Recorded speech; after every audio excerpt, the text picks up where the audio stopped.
പ്രിയ സഹോദരരെ, കർത്താവായ യേശുക്രിസ്തുവിൻ്റെ രണ്ടാം വരവ് എന്ന ചാനലിലേക്ക് നിങ്ങൾക്ക് എല്ലാവർക്കും ഒരിക്കൽ കൂടി സ്വാഗതം പറയുന്നു. അതിനായി യേശുക്രിസ്തു ഒരിക്കൽ കൂടി എളിയ ദാസനെ അനുവദിച്ചോർത്ത് നന്ദിയും സ്തുതിയും ഹൃദയം ആരാധനയും ഈശോയ്ക്ക് സമർപ്പിക്കുന്നു. ആമേൻ. പ്രിയപ്പെട്ടവരെ, ഞാൻ ഇന്ന് ഈ ക്ലാസ് ഇടാൻ വേണ്ടിയിട്ടല്ല ഞാൻ ഇടുന്നത്. ഒരു അറിയിപ്പിന് വേണ്ടിയിട്ടാണ് ഈ ക്ലാസ് ഇടുന്നത്. അതായത് വരുന്ന വ്യാഴാഴ്ച, ഈ അടുത്ത ദിവസത്തെ വ്യാഴാഴ്ച നമുക്കറിയാം, അന്ന് ദേശീയ പണിമുടക്കാണെന്ന് വാർത്ത നമ്മൾ കാണേണ്ടായി. അതുകൊണ്ട് 2 പേരോളം വിളിച്ച് പറഞ്ഞിട്ട് നമുക്ക് വരാൻ ബുദ്ധിമുട്ടുണ്ട്, പണിമുടക്കാണല്ലോ, അതിൻ്റെ ബസ് മറ്റ് സൗകര്യങ്ങൾ യാത്രാ അസൗകര്യങ്ങൾ കുറവാണ്, അതുകൊണ്ട് നിങ്ങൾക്ക് വരാൻ ബുദ്ധിമുട്ടുണ്ടെന്ന് അറിയിച്ചു. അപ്പോൾ അങ്ങനെ പറഞ്ഞതിൻ്റെ പുറത്ത് ആ ഒരു കാര്യത്തെ മാനിച്ചുകൊണ്ട്, ആ യാത്രാ ക്ലേശങ്ങളെ ഓർത്തുകൊണ്ട് നമ്മൾ വ്യാഴാഴ്ചത്തെ ആ വെള്ളി, ശനി, ഞായർ 3 ദിവസത്തെ 13, 14, 15 തീയതികളിലെ ധ്യാനം മാറ്റിവെക്കുകയാണ്. ആ ധ്യാനം അല്ലെങ്കിൽ ആ ക്ലാസ്സുകൾ, ആ ശുശ്രൂഷകൾ, ആ പ്രാർത്ഥനകളെല്ലാം കൂടെ നമ്മൾ എന്ന് ചെയ്യുന്നു 27, 28 മാർച്ച് 1 തീയതികളിലേക്ക്, ഈ മാസം തന്നെ ഏറ്റവും അവസാനം 27, 28 മാർച്ച് 1 തീയതികളിലേക്ക് നമ്മൾ ആ ക്ലാസ്സുകൾ മാറ്റിവെക്കുകയാണ്. അതെല്ലാവരും പ്രത്യേക ക്ലാസ് ശ്രദ്ധിക്കുമെന്ന് വിശ്വസിക്കുന്ന ഈ അറിയിപ്പ് ശ്രദ്ധിക്കണം.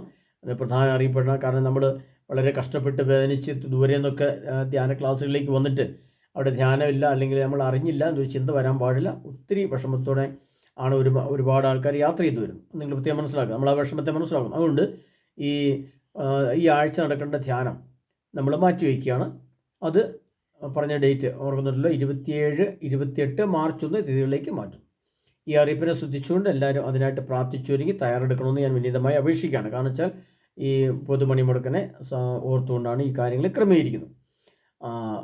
അതുപോലെ നമ്മൾ ഈ കാര്യങ്ങൾക്കായിട്ട് അടുത്ത സമയത്തേക്ക് നമുക്ക് ഒരുമിച്ച് കാണാനും ഒരുമിച്ച് പ്രാർത്ഥിക്കാനും കർത്താവിൻ്റെ ദൈവം തന്നെ ദൈവദൂതന്മാരെ അയച്ച് നമുക്ക് ദൂത് തരികയാണ്. ആ ദൂതെല്ലാം നേരത്തെ എഴുതി വെച്ചിട്ടുണ്ട് വിശുദ്ധ ഗ്രന്ഥത്തിൽ.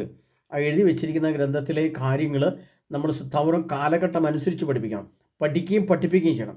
നമുക്ക് വന്നു പോയ പിഴവ് അല്ലെങ്കിൽ കുറവ് എന്ന് പറയുന്നത് കാലഘട്ടങ്ങൾക്കനുസരിച്ച് കർത്താവിൻ്റെ വചനത്തിൽ വന്ന മാറ്റങ്ങളും പശ്ചാത്തലങ്ങളും നമ്മളെ പഠിപ്പിക്കാൻ ആളില്ലാതെ പോയി. നമുക്കത് അറിവില്ല, യാതൊരു വിധത്തിൽ നമുക്ക് അറിയാൻ പറ്റുന്നില്ല. പ്രത്യേകിച്ച് ഒരു ഉദാഹരണം പറഞ്ഞാൽ, ഈ AI റോബോട്ടിനെ കുറിച്ച് എത്രയോ വർഷം, 2000 വർഷങ്ങൾക്ക് മുമ്പ് യോഹന്നാൻ വെളിപാടിൻ്റെ പുസ്തകത്തിൽ എഴുതി വെച്ചിട്ടുണ്ട്. അപ്പോൾ ആ വസ്തു എന്താണെന്ന് ഇപ്പോഴിത് നിർമ്മിച്ച് കഴിഞ്ഞപ്പോഴാണ് നമുക്ക് മനസ്സിലാവുന്നത്. പക്ഷേ നിർമ്മിച്ച് കഴിഞ്ഞിട്ടും ആ സത്യം മനസ്സിലാക്കിയിട്ടും നമുക്കിത് പഠിപ്പിക്കാൻ കഴിയുന്നില്ല. കാരണം നമുക്ക് അതിനുള്ള ജ്ഞാനം, അറിവ് ഇല്ല. അതുപോലെ ഹൈപ്പർസോണിക് മിസൈൽ, എന്താണ് ഹൈപ്പർസോണിക് മിസൈൽ എന്ന് വിശുദ്ധ ഗ്രന്ഥത്തിൽ സൂര്യൻ ചന്ദ്രനും എങ്ങനെയാണ് ബഹിരാകാശ അപ്രത്യക്ഷമാണ്, അതെങ്ങനെയാണ് കത്തിച്ചാമ്പലാണ്. അപ്പോൾ അവിടെ ഒരു സ്ഫോടനം നടക്കണം. ആ സ്ഫോടനം നടക്കണമെങ്കിൽ അങ്ങോട്ട് ആരാണ് അണുബോംബ് കൊണ്ടിടുന്നത്, അതിനുള്ള യന്ത്രം ഏതാണ്, അല്ലെങ്കിൽ അതിനുള്ള ഉപകരണം ഏതാണ് എന്ന് വിശുദ്ധ ഗ്രന്ഥത്തിൽ സക്രിയ പുരാണ പുസ്തകത്തിൽ, നാഹൂം പുരാണ പുസ്തകത്തിൽ, ഹബക്കൂക്ക് പുരാണ പുസ്തകത്തിലൊക്കെ എഴുതി വെച്ചിട്ടുണ്ട്. അപ്പോൾ ആ വചനം ഏത്? ആ വചനം അന്ന് വചനരൂപത്തിൽ ദൈവം എഴുതി വെച്ചെങ്കിൽ ഇന്ന് അതിൻ്റെ വസ്തുരൂപം, അതിൻ്റെ യന്ത്രരൂപമാണ് ഇന്നുള്ളത്. അതാകുമ്പോഴത്തെ കാലഘട്ടം അനുസരിച്ച് വിശുദ്ധ ഗ്രന്ഥത്തിലെ നിഗൂഢാർത്ഥങ്ങളെ വെളിപ്പെടുത്തി മനസ്സിലാക്കി നമ്മൾ ജ്ഞാനം ആർജിച്ചില്ല എങ്കിൽ നാം വലിയ ചതിക്കുഴിയിൽ പെട്ട് കഴിക്കും. ഇപ്പോൾ തന്നെ നമ്മൾ ചതിക്കുഴിയിലാണുള്ളൂ. ഇതിനകത്ത് കയറി വരിക എന്ന് പറഞ്ഞാൽ വളരെ ബുദ്ധിമുട്ടുള്ള, നമ്മൾ നരകത്തിൽ പോയിച്ച് പിന്നെ പുറത്തേക്ക് കയറി വരാൻ നമ്മൾ ആഗ്രഹിക്കുന്ന പോലെ ഇരിക്കും. കാരണം അവിടുന്ന് ഒരുത്തൻ വിട്ടു തരണം, നമ്മൾ സാത്താൻ നമ്മൾ വിട്ടു തരില്ല. ഒരുത്തൻ അവിടെ കിട്ടിക്കഴിഞ്ഞാൽ അവൻ എന്ത് വില കൊടുത്തും പിടിച്ച് അവനെ പിടിച്ച് വെച്ചുകൊണ്ട് അവനെ ഉപയോഗിച്ചുകൊണ്ടിരിക്കുകയാണ് സാത്താൻ. അവൻ രക്ഷപ്പെടുവാൻ അസാധ്യമാണ്. ഇനി തുടർന്ന് നമ്മുടെ ജീവിതവും രീതിയും നമ്മുടെ സഭയും കാര്യങ്ങളൊക്കെ മുന്നോട്ട് ഒരുപാട് പോകേണ്ടതായിട്ട്, പ്രാർത്ഥനാപൂർവ്വം ഒരുപാട് മുന്നോട്ട് പോകേണ്ടതായിട്ടുണ്ട്. അതിന് നമ്മൾ അതിൻ്റെ ജ്ഞാനം നമുക്ക് ആദ്യം കിട്ടണം.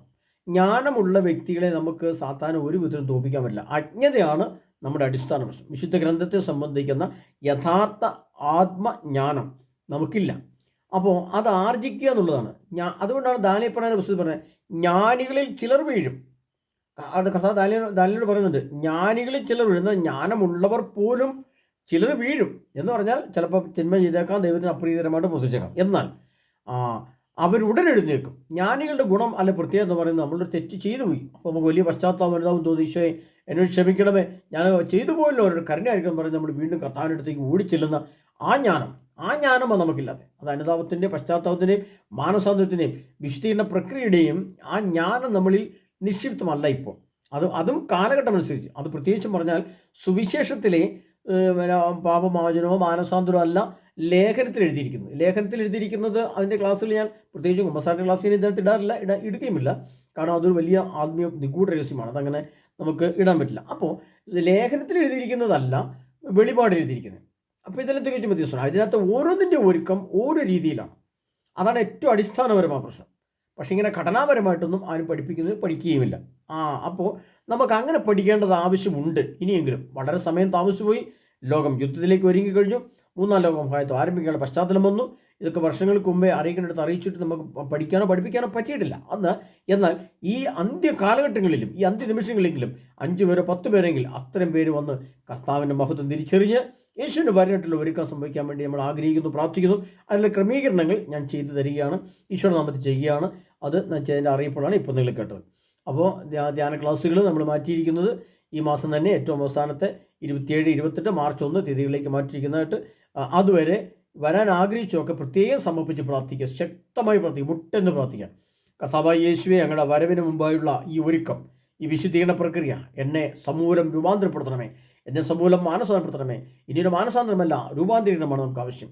കർത്താവ് ഈശോ തനിക്ക് ഇഷ്ടപ്പെട്ട 3 ശിഷ്യന്മാരെ കൂട്ടി താബോർ മലയിലേക്ക് കയറിപ്പോയി.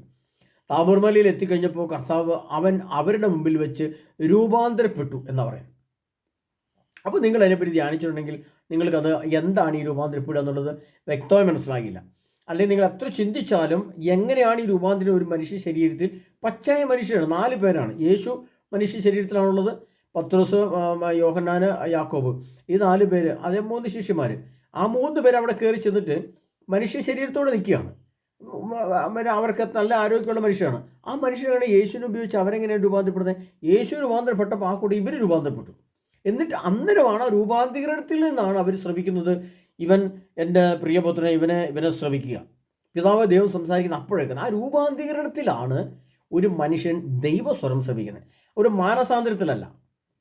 അതാ ഞാൻ പറഞ്ഞത്, സുവിശേഷത്തിൽ മാനസാന്തരമുള്ളത്. എന്നാൽ ഈ സുവിശേഷത്തിലെ രൂപാന്തരീകരണത്തിൽ ഈ രൂപാന്തരീകരണ പ്രക്രിയ നടക്കുന്ന സമയത്ത് അവിടെയാണ് ദൈവസ്വരം ശ്രമിക്കുന്നത്. അപ്പോൾ യേശുവിനെ പോലും അവർക്ക് തിരിച്ചറിയാൻ കൂടെ കഴിഞ്ഞിട്ടില്ല. യേശു ശരീരത്തിൽ നിൽക്കുമ്പോഴും ദൈവമാണെന്ന് അവർക്ക് അംഗീകരിക്കാൻ പറ്റില്ല. പക്ഷേ അവരെന്ത് കാണുന്നു? യേശു അവരുടെ മുമ്പിൽ വെച്ച് വെൺമഞ്ഞു പോലെ, ഭൂമിയിലെ ഏതൊരു അലക്കാരനും വെളുപ്പിക്കാൻ പറ്റാത്ത വിധം അവൻ്റെ വസ്ത്രങ്ങൾ അത്ര ധവളമായി, അവൻ്റെ ശിരസും മുടിയും ശരീരവുമെല്ലാം വെൺമഞ്ഞു പോലെ വെളുത്തൊരു വെൺമഞ്ഞു പോലെയായി മാറിയെന്ന് വിശ്രമത്തിൽ എഴുതി വെച്ചിട്ടുണ്ട്. അതാണ് രൂപാന്തരീകരണം. അപ്പോൾ അതിൻ്റെ ശാസ്ത്രീയ തലം എന്ത്? ഇതിൻ്റെ ആത്മീയ തലം നമ്മൾ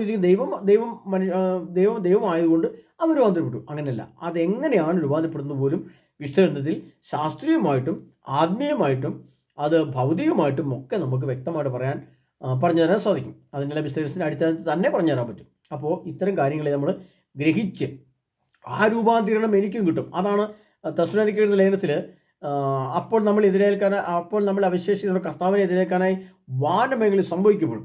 അതിനുമുമ്പ് ഈശോ പറയുന്നുണ്ട്, കണ്ണിമയ്ക്കുന്നത്ര വേഗത്തിൽ നാം എല്ലാവരും രൂപാന്തരം ഭാവിക്കണം. ആ ഒറ്റ സെക്കൻഡിൽ നമ്മൾ എങ്ങനെയാണ് രൂപാന്തരം ഭാവിക്കുന്നത്, അതിനെക്കുറിച്ച് ക്ലാസ്സുകളൊക്കെ വളരെ വ്യക്തമായ രീതിയിൽ നിങ്ങളൊരു സംശയം, മനുഷ്യ ശരീരം എങ്ങനെ രൂപാന്തരപ്പെടുന്നുള്ളതിനെ പറ്റി വ്യക്തമായ രീതിയിൽ ശാസ്ത്രീയമായിട്ട് തന്നെ പറഞ്ഞു പഠിപ്പിക്കാനുള്ള കർത്താവ് അതിനുള്ള ജ്ഞാനം ഇതിനകത്ത് എഴുതി വെച്ചിട്ടുണ്ട്. അത് പറഞ്ഞാൽ അതിനായി നമുക്ക് ശക്തമായിട്ട് ഒരുങ്ങാം, പ്രാർത്ഥപൂർവ്വം. അദ്ദേഹം പറഞ്ഞത് ശരിയായ രീതിയിലുള്ളൊരു ഒരുക്കമോ ജ്ഞാനമോ നമുക്കിന്നുമില്ല.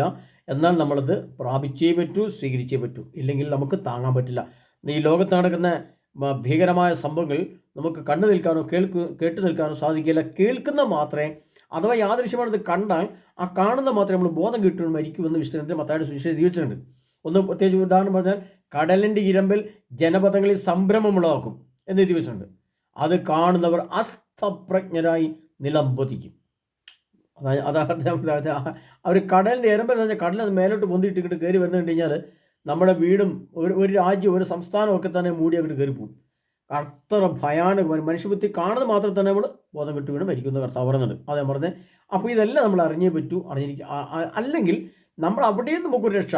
അവിടുന്ന് കടലിനെ മുകളിൽ കൊണ്ടുപോയി നമ്മളെ രക്ഷിക്കാൻ കഴിയുന്ന സർവ്വസ്ഥനായ യേശുവിലാണ് നമ്മുടെ പ്രത്യാശയും കരുണയും. അപ്പോൾ അതൊക്കെ മനസ്സിലാക്കിക്കൊണ്ട് മുന്നോട്ട് പോകാൻ തക്കവിധം ദൈവത്തിൻ്റെ ആത്മാവ് നമ്മൾ നിറമാറാകട്ടെ. അതിനായി നമ്മയോട് സമൃദ്ധമായി അനുഗ്രഹിക്കുമാറാകട്ടെ. ആമേൻ.